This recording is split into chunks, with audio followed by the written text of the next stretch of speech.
Una de las cosas que nos debe caracterizar a nosotros como cristianos es que a pesar que tenemos hermanos de diferentes denominaciones y con entendimientos distintos de algunas doctrinas, no por eso los señalamos, no por eso los juzgamos, y esto es algo que pasa entre los presbiterianos y bautistas. Nosotros podemos decir que en estas dos denominaciones hay un mutuo acuerdo respecto a algunas doctrinas bíblicas que son muy importantes, pero también tenemos que ser realistas y decir que algunas doctrinas han sido causa de polémica, de desunión entre estas dos denominaciones. Una de estas doctrinas es el entendimiento pactual, especialmente el entendimiento del pacto de gracia. Así que el propósito que tenemos en este video es poder mostrar de una manera superficial el entendimiento bautista del pacto de gracia y por otro lado el entendimiento presbiteriano. Y luego de haber visto estos dos entendimientos, ver cuáles son sus implicaciones eclesiásticas. Así que vamos a ver rápidamente el entendimiento bautista del pacto de gracia. Entonces, para estos hermanos, este pacto de gracia es revelado progresivamente y formalmente establecido, como dice la Confesión de Fe de Londres, y cito: además, habiéndose el hombre acarreado la maldición de la ley por su caída, agradó al Señor hacer un pacto de gracia, en el que gratuitamente ofrece a los pecadores vida y salvación en Jesucristo.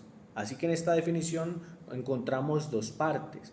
Primero, existe una dimensión universal en la que se ofrece gratuita e indiscriminadamente esta misericordia en el Evangelio, y en segundo, existe una dimensión particular que se refiere a los elegidos solamente.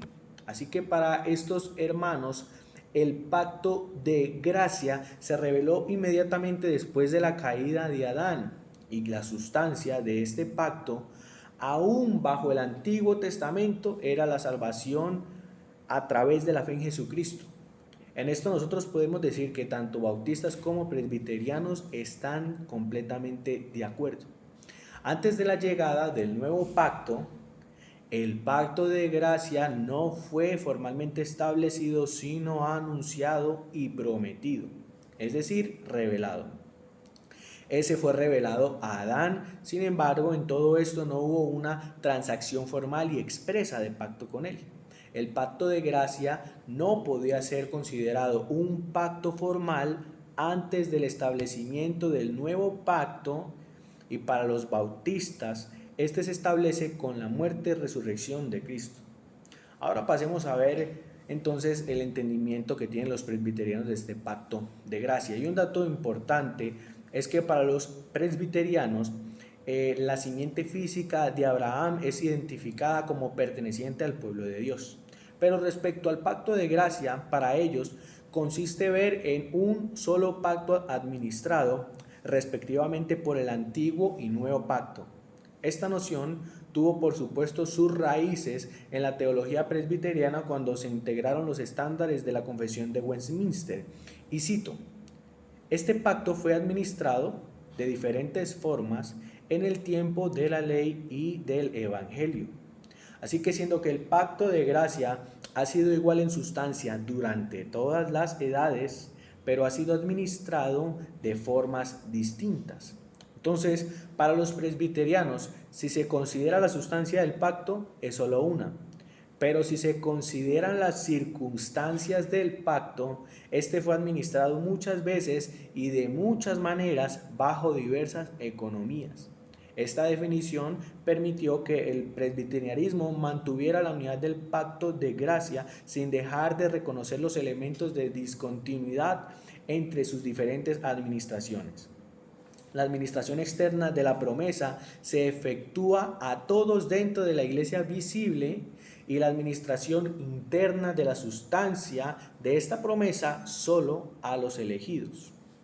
Esto permitió entonces a los presbiterianos justificar la naturaleza mixta del pueblo de Dios.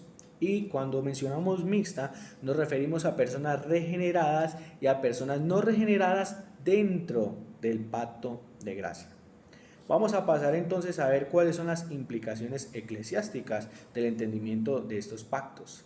En primer lugar, respecto a los paidobautistas, Su noción se manifestó en el concepto de iglesia invisible y visible, es decir, la iglesia universal, la cual no es visible, está conformada por el número total de los elegidos, pero en segundo lugar dice que la iglesia visible consiste en todos aquellos en todo el mundo que profesan la verdadera religión juntamente con sus hijos. Y ese detalle es importante, ¿por qué?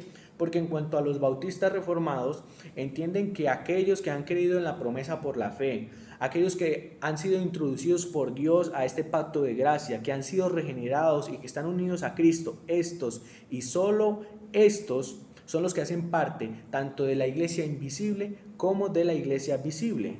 Como consecuencia, los hermanos bautistas solo consideran como miembros de su iglesia a los verdaderos creyentes, es decir, aquellos que se han arrepentido y puesto su fe en Cristo. Pero por otra parte, esto también lo vemos en el paidobautismo.